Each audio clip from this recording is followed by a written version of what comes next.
no es nueva, arrancó, hasta donde yo tengo memoria, con Martínez de Hoz, que hizo un índice descarnado, porque subían mucho el precio de la carne, entonces para bajar la sensación térmica de la inflación, hizo un índice descarnado. Y siguió con Cavallo, siguió también con Labaña. De este tema vamos a hablar con dos especialistas en el tema, Héctor Valle, presidente del FIDE y es director del INDEC, y Javier Lindenboy, que es director del Centro de Estudios de Población, Empleo y Desarrollo de la Universidad de Buenos Aires.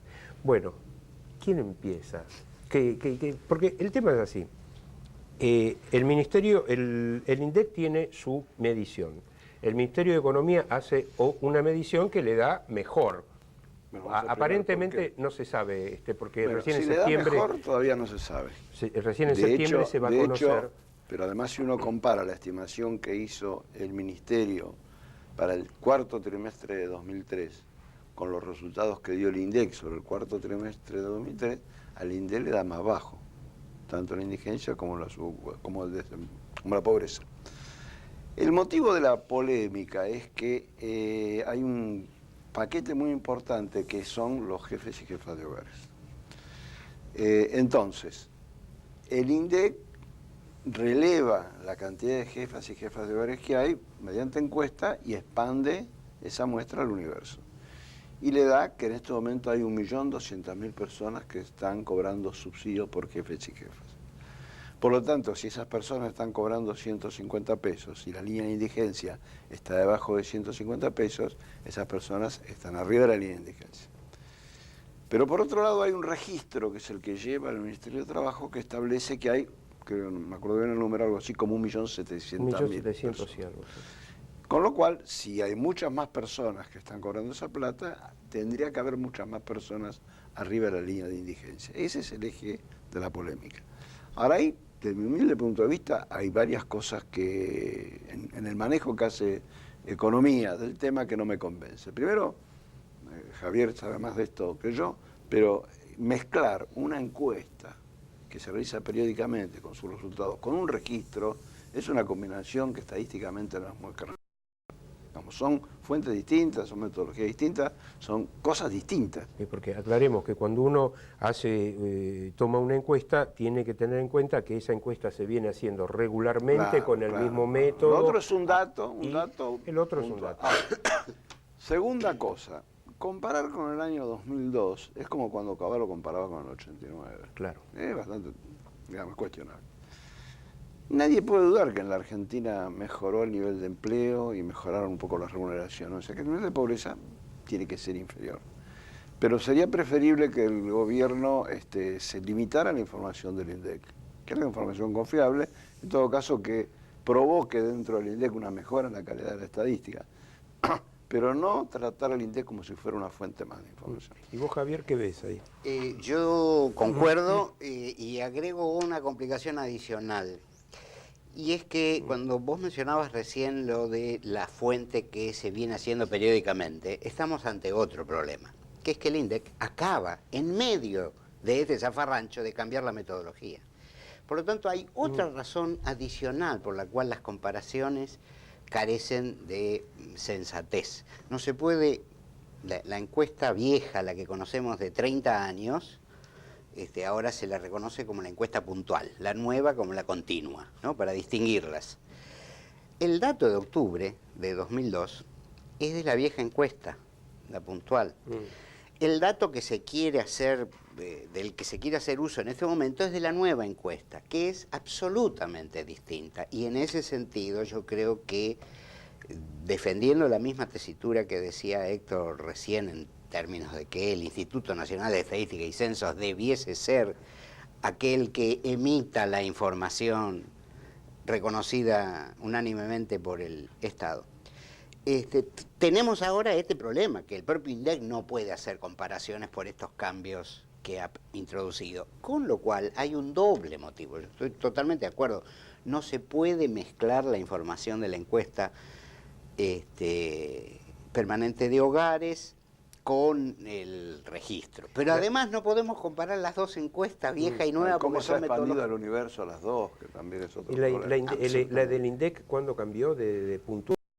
puntualmente? A ver, dejó de hacerse la puntual con la onda de mayo del 2003. Ya se había comenzado a hacer el nuevo procedimiento con la idea de superponer durante un tiempo ambas informaciones.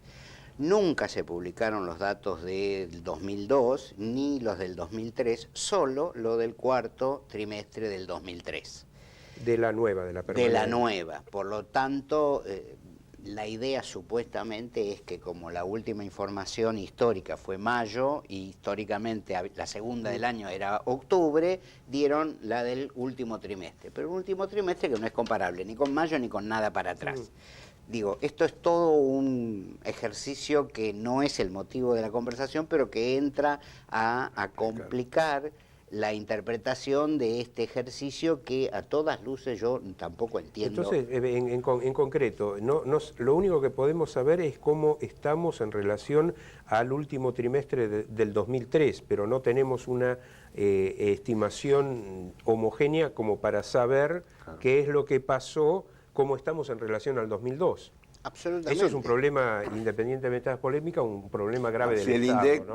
dijo bien Lindeborg, proporcionara la información provisoria que recogió cuando estaba ensayando la nueva encuesta, podría tener Para hacer un comparación empalme, con- como se dice, ¿no es Así cierto? Ahora, hay otro pequeño temita que es el siguiente.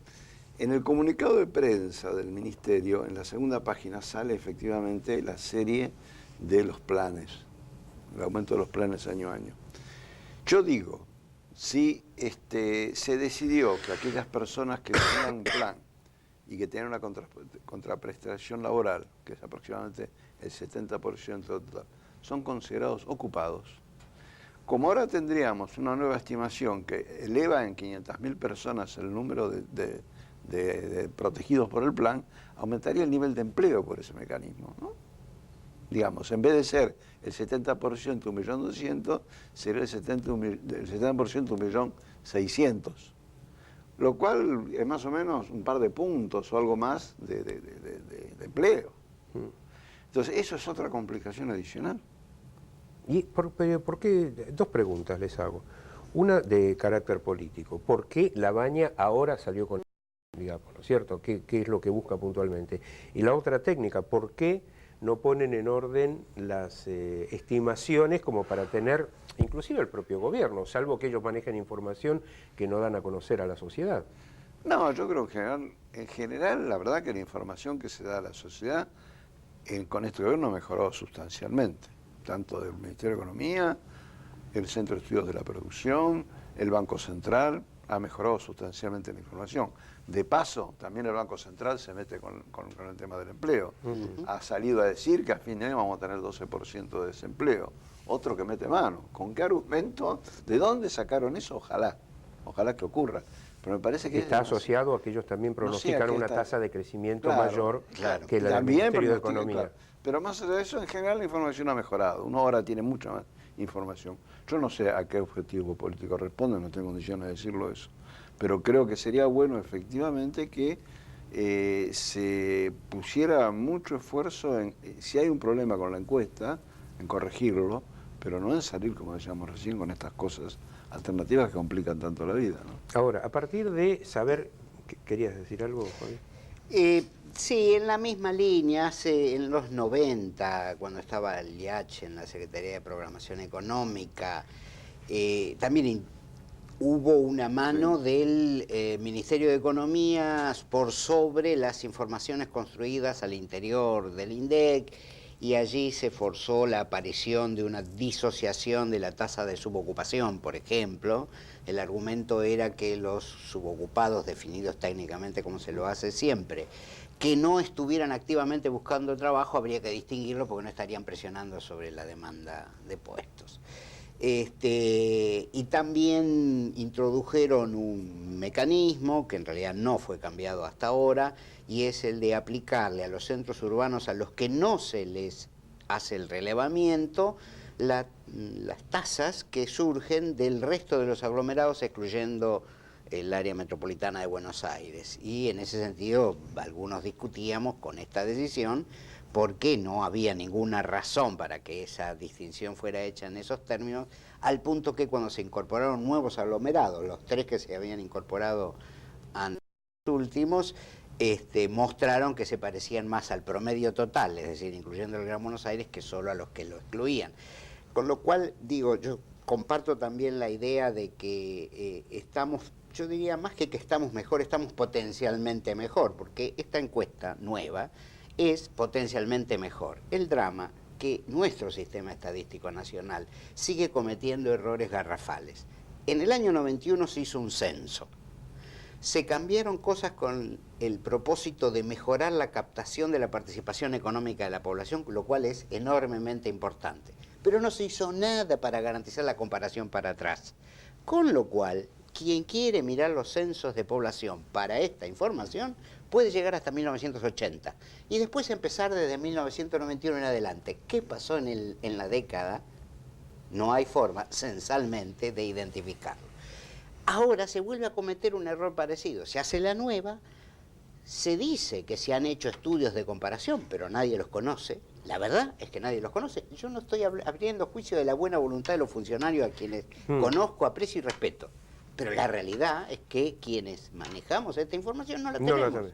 No la tenemos. Entonces, esto también es parte de la cosa, porque si hubiese una clara decisión desde el INDEC y desde el organismo del cual el INDEC depende, de concentrar en el INDEC la seriedad de la información, no habría lugar para todo esto. Yo creo que todos se consideran con derecho para meter mano, porque no se termina de asentar el Instituto Nacional como el punto central de la construcción y divulgación de la información. Y esto yo creo que no es poco importante. No, y aparte lo que es importante de lo que vos señalás es que aun si a alguien se le ocurre hacer una estimación nueva como esta del Banco Central, sobre crecimiento, sobre lo que sea, tiene que mostrar la metodología para que los expertos... No maneja una impunidad que no... Por ahí los expertos puedan mirar eso y decir, bueno, esto está bien, esto está mal.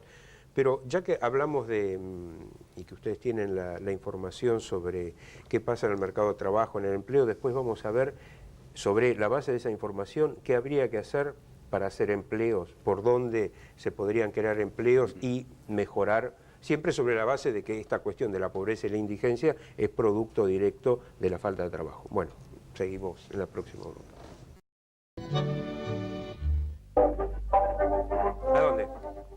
Bueno, entonces ahora vamos a pasar de cómo se mide, si está bien o mal medido la pobreza, el desempleo, etcétera, a ver cómo se hace para efectivamente reducir la pobreza. Algunos síntomas alentadores, la construcción, dicen, en junio creció 25,8% respecto a igual mes del año pasado y mantiene una fuerte contratación de trabajadores. De ahí esto que siempre insistimos, el tema de la construcción, de la obra pública, de crédito para la vivienda. Con un cambio interesante, que es que se está desplazando vivienda suntuaria por más obra pública y vivienda popular. Eso yo creo que es una señal interesante y efectivamente la construcción es uno de los rubros de empleo más fuerte y más rápido, ¿no?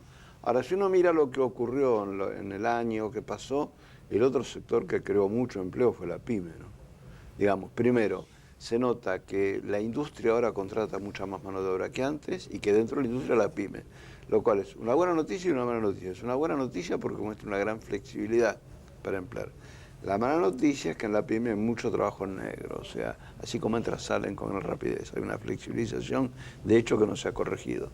Pero como que esas serían un poco las señales, ¿no? Es necesario estimular la pyme y es necesario estimular la construcción. Creo que son los dos ejes principales, porque uno ve que la gran industria en general, a lo sumo aumentaron las horas trabajadas, pero el empleo no creció mucho. ¿Pero cómo se estimula en una economía de mercado la pyme y la construcción? Digamos, más allá de lo que alguien decide poner una empresa... En el caso de la construcción, claramente es la obra pública. En el caso de la pyme, es todo un tema. La pyme reaccionó muy bien a la devaluación. Y la pyme está dando señales de aumento de inversión interesantes. Ahora, eso tiene un techo. Tiene un techo. Si no hay crédito, si no hay desarrollo de proveedores, si no hay estímulos para exportar, se queda ahí. Pero esas son cosas que se pueden desenvolver, digamos. El gobierno puede tener políticas activas en este sentido. No es tan difícil. Por ejemplo, la línea de créditos que dio el Banco Nación de redescuento contra nómina salarial anda bastante bien. digamos. Y eso es para pymes. Eso es para con Y tasa salió subsidiada. La Secretaría PYME también acaba Sí, de claro, anunciar un nuevo programa. creo que es ese proyecto, es el mismo proyecto. Entonces, eso, las reacciones son buenas. Y es una señal interesante porque la pyme hasta ahora se ha venido financiando con los dólares del colchón. Y ahora eso empieza a ser superado. Ahora, ¿cómo la puede impactar un eventual desaceleramiento de la economía? Es otro tema. Pero me parece que por ahí viene la mano, ¿no? Digamos, el Estado tiene que intervenir. Digamos, otro problema que tienen las pymes es el tema de la competencia de Brasil. Digamos, aquellos sectores donde es más importante el tramo pyme son los que tienen más competencia de Brasil. Textil, Y eso, pero eso no se metalúrgico. corrige con medidas circunstanciales, porque Brasil tiene esta competitividad porque tiene una inversión muy importante. Entonces, y tiene su banco de desarrollo. claro, tiene hacen falta instituciones, hace falta parar la mano con Brasil y discutir todo de nuevo y tener una política pyme más organizada, ¿no? Que ha habido señales buenas, pero me parece que son insuficientes si efectivamente coincidimos en que la pyme es la gran fuente de empleo.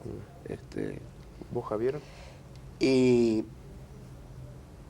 Yo diría, esta primera referencia a la construcción, creo que en alguna otra ocasión habíamos conversado exactamente en esa línea, que resulta llamativo, fue uno de los primeros anuncios de este gobierno que iba a ser un muy gran programa, y lo que se ha anunciado hasta ahora es casi nada. Digamos, los 120.000 viviendas es realmente casi nada. En sí mismo, en el impacto en el empleo, en el impacto en la reactivación, incluso en relación con el déficit habitacional, que es un tema social que está poco conversado, Que tiene se poca estiman prensa. 2,5 millones, 3 millones. Más de 3 millones. Más de 3 millones. Con lo cual, digamos, es una gotita importante, cualquiera, de cualquier dimensión es importante, pero para señalar... Sería, mira, si son 3 millones es menos del 5%. Exactamente. Es como bueno, fue... no se va a hacer todo el primer año, ¿no? Absolutamente. Pero, bueno, hagamos un plan pero a este 5 tampoco años. es de un año, ¿no? Este es de varios Por años. eso. Digamos, ese me parece que es un punto que no es menor y que, yo insisto, para mí es llamativo la inacción en esta dirección, que no es algo que las autoridades no se deciden hacer porque no lo piensan. No, Lo aparte anunciaron. planes de esto, por lo menos que yo recuerdo, desde Machinea bueno, se viene, eso por supuesto. vuelve al mostrador Eso a cada por rato este plan, ¿no? La otra cosa que tiene que ver, pero me parece en un plano diferente, es toda esta referencia al tema de las pymes y otras estrategias sectoriales o del que fuera, hablan de la necesidad de este rol del Estado. ¿En qué términos, diría yo? En términos de la identificación y adopción y ejecución de una estrategia, dentro de la cual debiera estar cómo se terminan de arreglar nuestros enredos internacionales. El gobierno, a mi juicio, todavía sigue en la tesitura de que primero tiene que resolver este problema y después ver qué se hace adentro. Y como en varias ocasiones se ha dicho, parece ser que lo que es, digamos, mucho más virtuoso para la economía y para la sociedad, es la primera alternativa y no la segunda, no la supeditación a ver cómo se termina arreglando con los acreedores para ver después qué podemos hacer, sino qué necesitamos hacer y dentro de eso cómo debía acomodarse el arreglo internacional. Me parece que en estas dos cuestiones hay mucha tela para cortar. Y la otra, que está muy ligado al tema de las pymes, a mi modo de ver, es si hay o no una estrategia de redistribución del ingreso. Y este es un tema que se menciona en muchas ocasiones, pero que en la práctica tiene una vigencia más que modesta. Digamos, las medidas oficiales que han subido el salario mínimo o que han puesto los dineros no remunerativos y luego sí remunerativos para el ámbito privado y esta pequeña cosa que se dio para los empleados estatales de menos de 1.000 pesos, van, a mi juicio, en la buena dirección, pero también son de poca monta, me parece a mí, que porque las autoridades económicas consideran que es peligroso promover una estrategia fuertemente redistributiva, porque eso podría tener impacto negativo en el proceso de inversión. Claro, yo creo que es todo lo contrario. Hay dos argumentos, ¿no? Para el sector privado se dice que decretar un aumento de salario sería inflacionario y pondría a algunas empresas en problema de competitividad. Y para el sector público es que no hay plata, que es lo que dice Javier, que está todo invitado a la eterna discusión de la deuda externa. Vos fíjate que paradójicamente la Argentina ha tenido buenos desempeños en materia de crecimiento, también en empleo, en un contexto de negociación interrumpida. O sea, se ha despegado una cosa de la otra. Y es más, yo estaba leyendo un trabajo muy interesante de Frenke y Damil que sacaron el otro día. Ellos dicen que hoy por hoy la Argentina está mucho mejor que en los 80 frente al riesgo de un shock externo. Tiene elevado nivel de reservas, no tiene financiamiento externo, no tiene peligro de fuga de capitales, o sea que... Ni tiene peligro de entrada de capital especulativo de corto plazo. Y no tiene peligro que ante un incumplimiento con el Fondo Monetario se le rompan un acuerdo. Que no hay acuerdo. Paradójicamente esa es la situación, ¿por qué no asumirlo como un dato? Y de respecto a lo que vos decías, a mí hay una cosa que me preocupa en la actualidad, que está reapareciendo una cosita del pasado, que es el tema de las señales. Digamos, por ejemplo, ¿por qué no flexibilizar un poco más las condiciones laborales para darle una señal a los inversores? No toquemos los salarios porque parece machinea. Y es fatal ese sistema, es fatal. Preferible tratar de encontrar mecanismos para financiar el aumento de salarios. Preferible entender que el tema de la distribución de ingresos es crucial en este momento, que si no tenés mayor demanda en el mercado interno, este crecimiento se aplasta. ¿Y las exportaciones? Y las exportaciones en realidad no crean tanta actividad, empleo. Sí, cómo no van a crear. Pero lo que pasa es que el problema es que tenemos las exportaciones extremadamente concentradas en productos primarios. Y eso no es una cosa que se va a modificar demasiado rápidamente. Es decir, que no tienen un efecto multiplicador sobre el empleo. Tienen. Yo creo que la exportación de soja tiene algún efecto multiplicador en las regiones de incumbencia, sin duda. Pero digo, no es contradictorio, porque todavía los salarios a nivel internacional estamos recontra competitivos. Hoy hay noticias, creo que acá en página 12, de cómo la Argentina con respecto a la India tiene ventajas en términos salariales, en software. Entonces yo creo que es un mito, como es un mito es el tema de darle señales a los acreedores, creo que eso hay que ponerlo en tela de discusión. Ya que mencionás a Machinea, siempre recordamos la política de dar señales haciendo un ajuste fiscal a partir de los 900, a partir del 2000, que terminó en una implosión que con la crisis del Pero 2001, hubo una ocasión en la cual se cumplió con un calendario de licitación de letras, aunque en ese momento no hacían falta recursos, para darle una señal a los inversores extranjeros que la Argentina iba a seguir tomando crédito. Es una barbaridad. La Argentina precisa una política basada en sus propios recursos y a partir de eso sentar una base de desarrollo. No. Bueno, parece. Ya está todo dicho. En esta semana vamos a tener también la versión final de la autocrítica del FMI. Yo fui uno de los interlocutores del cierto, que vos estuviste, yo me acuerdo. Bueno, entonces la semana se enojó bastante. La semana que viene, cuando tengamos esa versión definitiva, te convocamos a discutirla. Bueno, hasta la próxima en País Real.